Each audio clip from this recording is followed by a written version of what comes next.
sebenarnya kasus COVID ini adalah seperti fenomena gunung es, di mana kasus yang kita temukan itu ada kelihatan hanya sedikit di permukaan, tetapi sebenarnya yang ada di bawah ini mungkin masih banyak.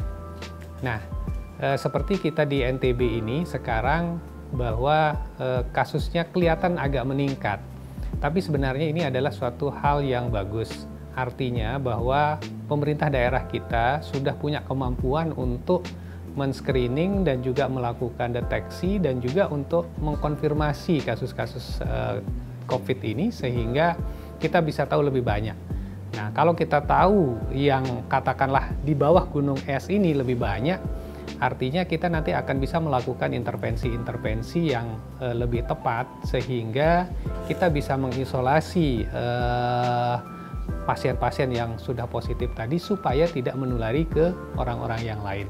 Daripada kita tidak tahu bahwa banyak masyarakat kita yang terkena infeksi COVID dan akhirnya dia menyebarkan lebih banyak lagi kepada orang-orang yang tidak mengetahui, maka dengan kita mengetahui yang konfirmasi positif ini artinya kita punya peluang untuk melakukan treatment yang lebih bagus.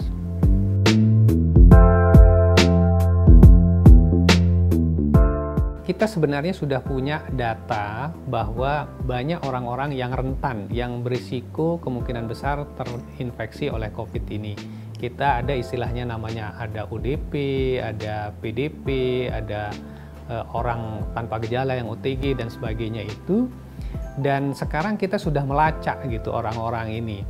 Nah, jumlahnya di NTB itu cukup besar dan sekarang sudah dilakukan screening. Nah, termasuklah tadi kepada saudara-saudara kita yang kebetulan sudah pergi ke Goa, ke Makassar itu, kita sudah identifikasi dan kita sudah mendapatkan hasil sementara melalui screening. Nah, dari screening itu sebenarnya pemerintah daerah sudah mengetahui jumlah yang reaktif. Nah, dari yang reaktif ini kan nanti dilakukan pemeriksaan dengan swab yang merupakan metode standar. Nah, jadi sebenarnya kita sudah bisa memprediksi seberapa banyak kemungkinan saudara-saudara kita yang sudah terinfeksi. Nah, menurut saya jadi ini lebih bagus, seperti yang saya katakan tadi, kita lebih bagus mengetahui lebih awal saudara-saudara kita yang terinfeksi ini supaya kita lebih mudah untuk menangani. Nah, sehingga nanti kalau pemerintah daerah bekerja sama dengan masyarakat untuk menangani ini tentunya hasilnya akan lebih bagus. Jadi kita tidak usah terlalu panik dengan hasil yang sekarang cenderung meningkat ini, tetapi ini kita sikapi bahwa ini menunjukkan bahwa kinerja pemerintah, kemampuan pemerintah untuk mendeteksi kasus ini menjadi semakin baik.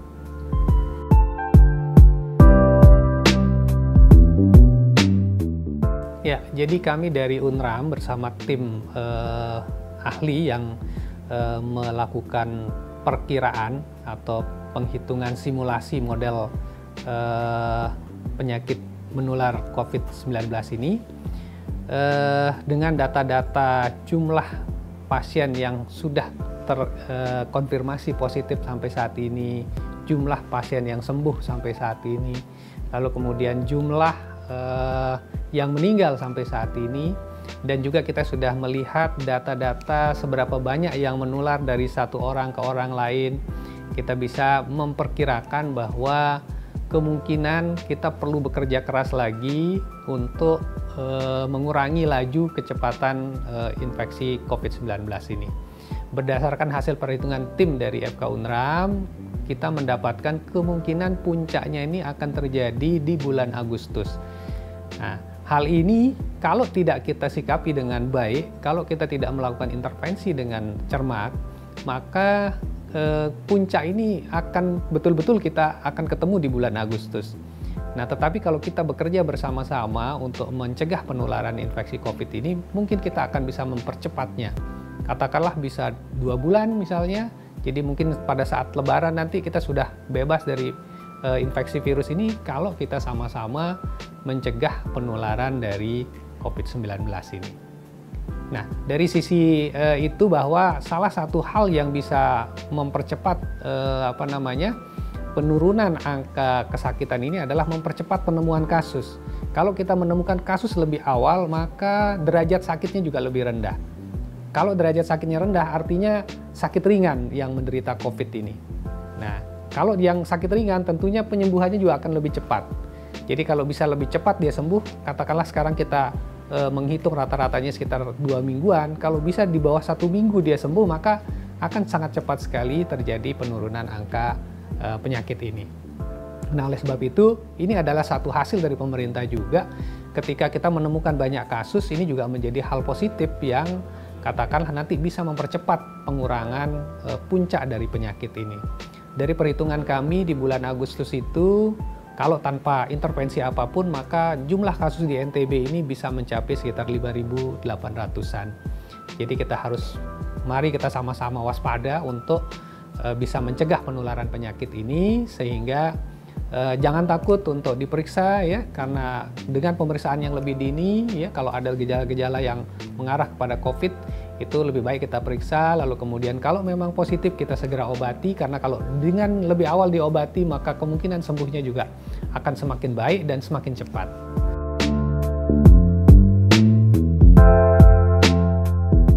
Tentu dalam hal ini pemerintah tidak akan bisa menangani penyakit ini hanya dari sisi pemerintah saja. Justru masyarakatlah yang menjadi garda terdepan untuk mencegah penularan penyakit ini. Jadi kalau masyarakat sukarela untuk melakukan social distancing, sukarela untuk melakukan physical distancing, sukarela untuk mengisolasi diri bagi yang OTG, PDP, ODP, ya, apalagi yang sudah terkonfirmasi positif, tentu ini akan sangat baik sekali. Sehingga harapan kita bahwa masyarakat juga harus bekerja sama dengan pemerintah untuk mencegah penularan penyakit ini dan mempercepat penghentian penularan penyakit COVID-19 ini.